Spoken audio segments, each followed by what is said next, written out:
30, just a few miles from where the great city of Cincinnati now stands. There lay a forest, vast, unbroken, silent, a place for restless men who carved homes out of trees, only to abandon them again. They abandoned all and pushed further westward, but one man stayed.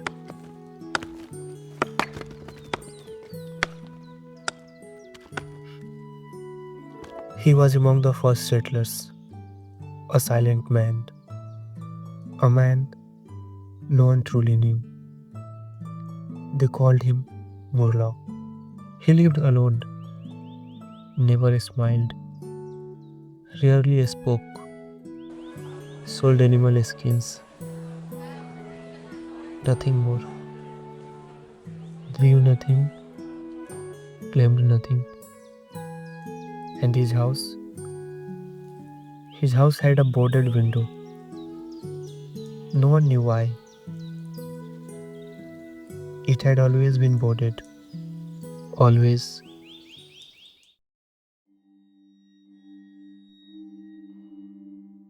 He was found dead one morning, alone, just as he had lived. They buried him near the cabin, beside a grave even older, the grave of his wife, forgotten by name, remembered only in silence. That might have been the end of the story.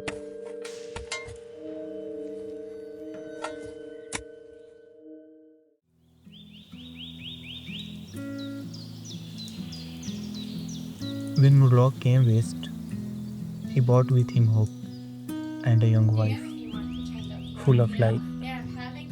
They were happy once. Her name, lost to time, but not to him.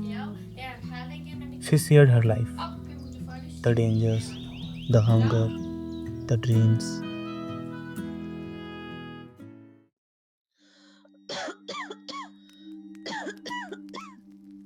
He returned one evening to find her burning with fever, delirious, no doctors, no neighbors, just the forest and her dying breath.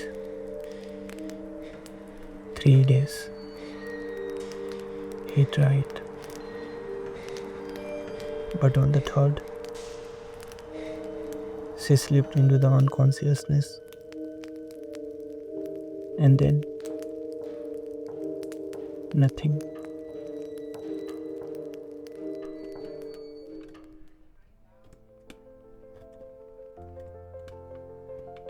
He knew she was gone, and so he prepared her gently, clumsily, fingers fumbling, strange. He did not cry. He was ashamed of that. Tomorrow, I will make the coffin, dig the grave. Then I will miss her.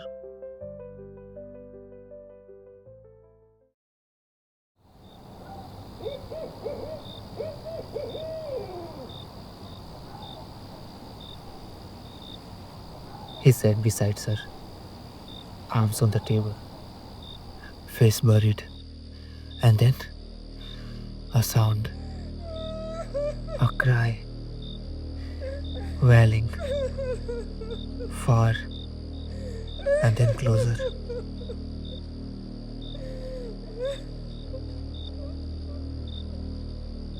He didn't move. He was asleep. He was asleep.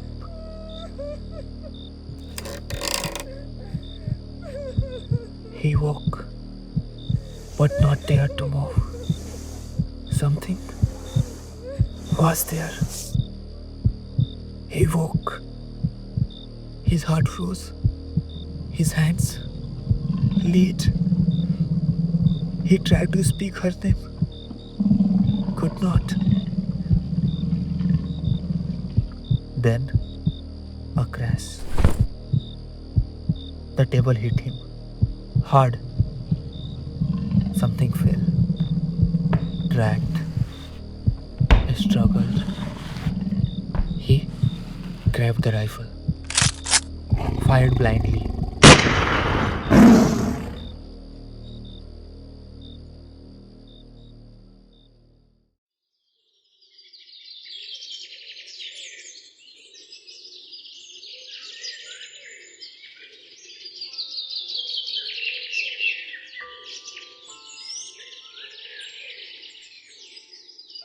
Sunlight poured in.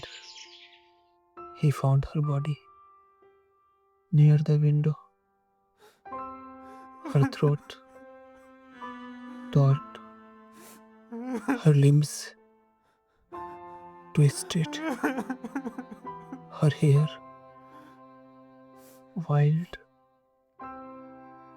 the ribbon at her wrists broken, her hands clenched, and between her teeth a torn piece of a panther's ear.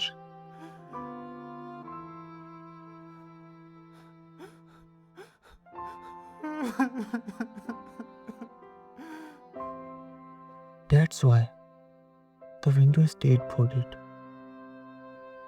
That's why he stayed to remember or to forget. Many years later, I stood near that ruined cabin and threw a stone, then ran because I knew what haunted that place. Not just a ghost, but the scream of a man who loved too deeply and woke too late.